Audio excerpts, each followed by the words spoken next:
that bone. This talus connects to your heel bone, okay. Your calcaneus, or your heel. But what happens is the way people between them, so this bone actually forms a stop, so it's harder for you to turn your ankle that way than it is to go this way. That's why most of them you see, you're going to roll your foot just like I did, underneath it. You can go the other way. It's not impossible to sprain your ankle that way.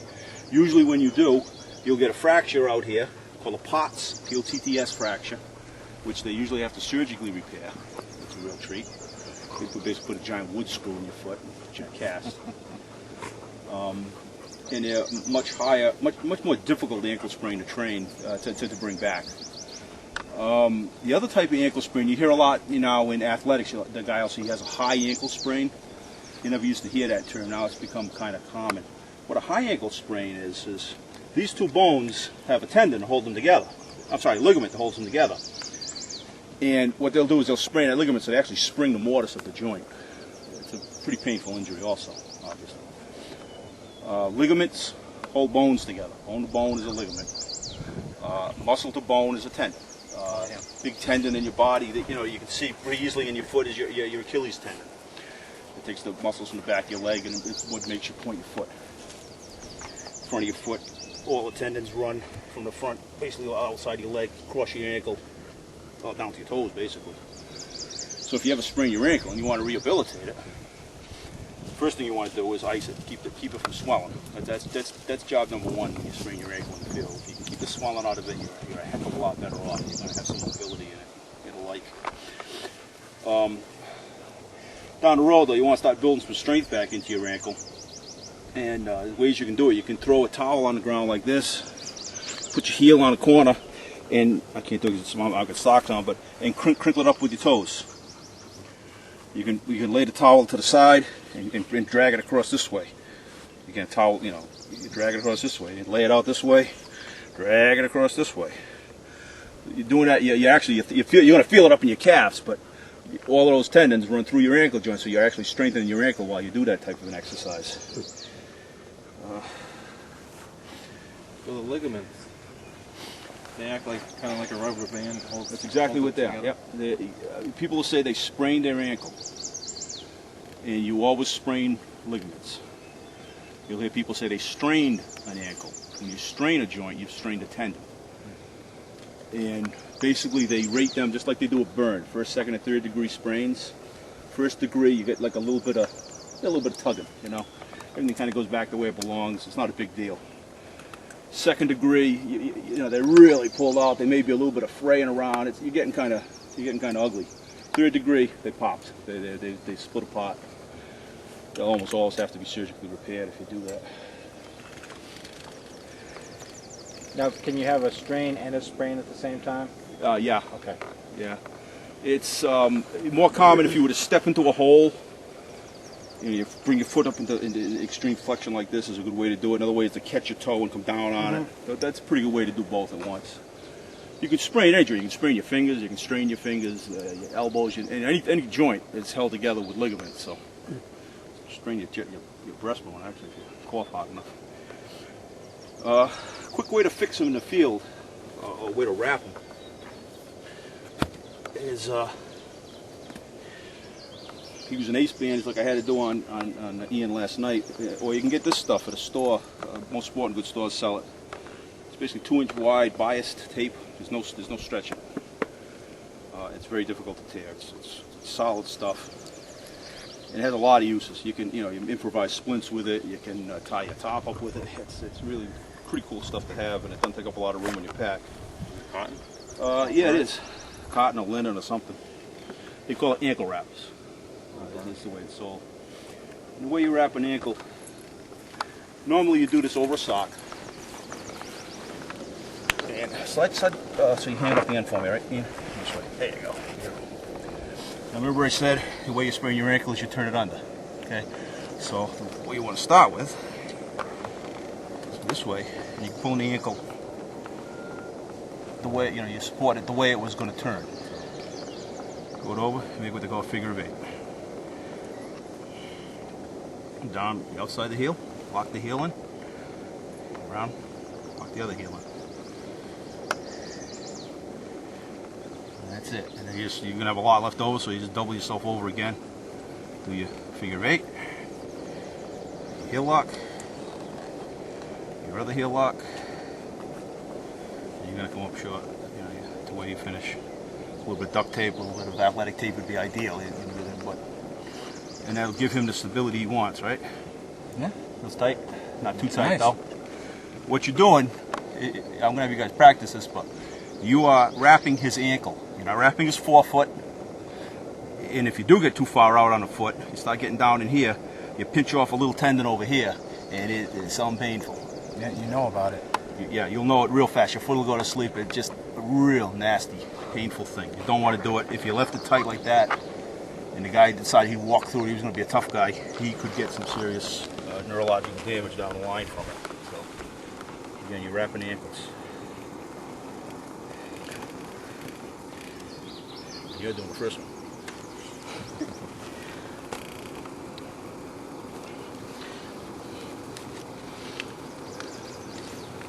You're going to have to roll that up first.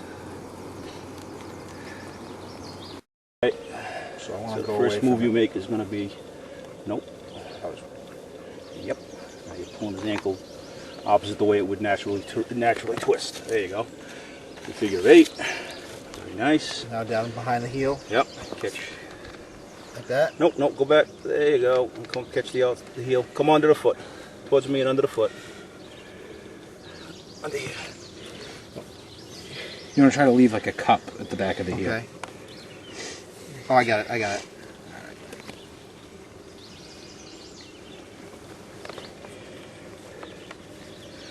And Down. Catch Down this again. heel. Go around that heel. There you go. Lock the heel under the foot. You're too sharp an angle, but so it's going to flop off on you. There you go. You need to be coming from right around here and down across it. So come. There you go. There you go. Perfect. And then back around the shin. Yeah. And then did you do the inside, outside lock, inside, outside? Yep. Good. And then you just copy your pattern again. Do another figure 8. Do your 2 heel locks. Okay, so this comes down as a heel lock. So it's a figure of 8, 2 heel locks, figure of 8. No, yeah, well, it's an inside, lock. You lock the inside, you lock the outside. And then you do another figure 8, and inside and up the outside. shin. So it's inside, outside, lock, 2 Yeah. locks. Yep. If you get a long enough ace, you can get the double length ace, you end up having to go up the guy's leg with a couple of turns because it's so long. You just can't get it back in a boot. Yeah, it's perfect. That'll work. Yeah, a little tighter, but other than that, it feels good.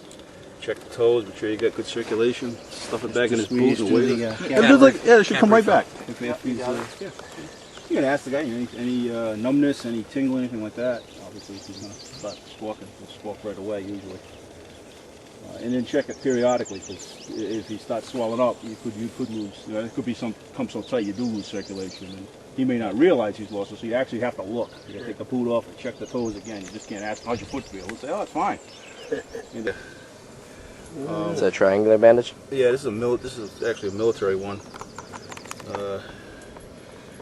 782. Probably took it with me when I left. And I'll show you. They don't account for them. Yeah, you'd be surprised. This is.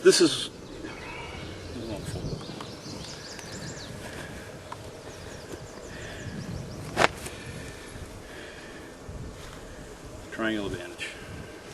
So it's just like a giant triangular That's why they bandana. call them triangle bandages. They're a giant triangle. You can make a sling out of them.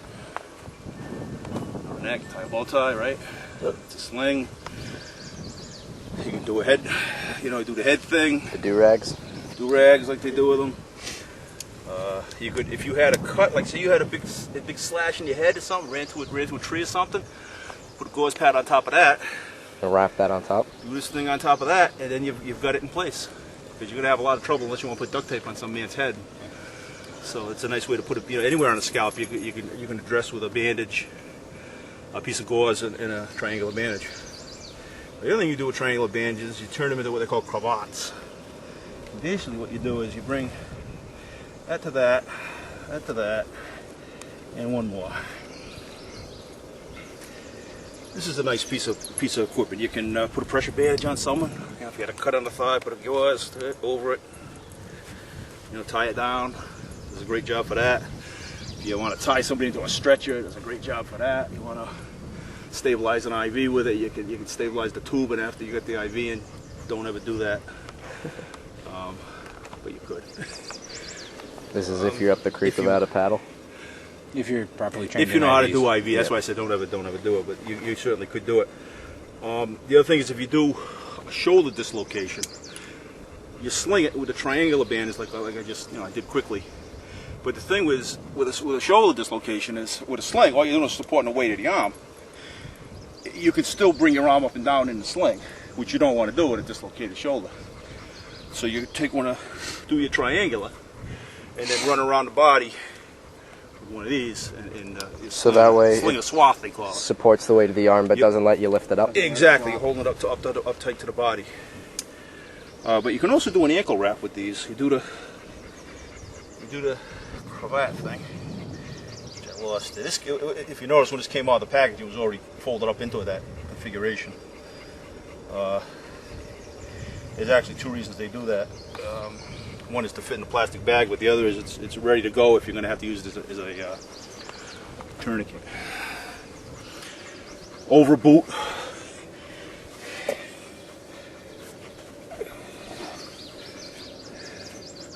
You can do one of them numbers, which is basically just a figure of 8, but it does support the ankle, especially if you have a nice boot on to begin with. It does a pretty good job of holding the ankle steady. It's just not as good as the ace bandage. No, but it'll it work. definitely works as a field expedient way to do it. And again, if you are going to use one of these as a tourniquet, the way they do it is Thanks, John. good stick that ain't going to fail, and that's where most improvised that fail. It isn't the bandage that fails; it's what you're using for your windlass. But you do a knot, you put your windlass, you do a knot over that, and you go to town. Don't publish that. I don't want my name associated with that shit. But that's how you use one of these for that. It's all right. I keep trying to look here, and I ended up pointing the camera over the bushes. So Anyway, that's how you do it. If you ever have to do one, that's how you do it. Huh? That's shooting up the camp. So, Those are the cops shooting them. little triangle bandage on. And Jimmy here. My arm. Yep, sling it off. It's over right. Just a regular. You do it with a piece of rope. You do it with a cloth.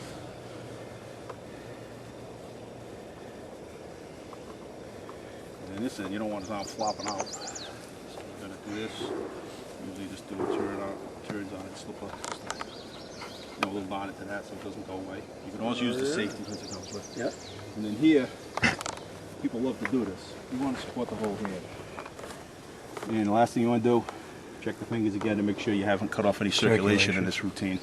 Ask him if he's comfortable. You feel good? How you doing? Now, if this was a shoulder problem, not a fractured forearm or something like that, I don't want this routine. As I'm walking out with him. So you can either do a second triangular and fold it up in that cravat and wrap it around. like I showed you, or if you have one of these with you, or you have an ace with you. I wouldn't use 550 cord. That's pretty rude to do to somebody. If you had to do something like that, I would suggest wrapping a T-shirt around. Yeah, I was gonna say put some padding. Yeah. Just don't run that stuff around a human. But if you had, rifle sling would work. Nice thick a guy's belt, web belt, or a spare belt, or a strap off a pack. There's ways you could do it. And basically, you just run right around a guy.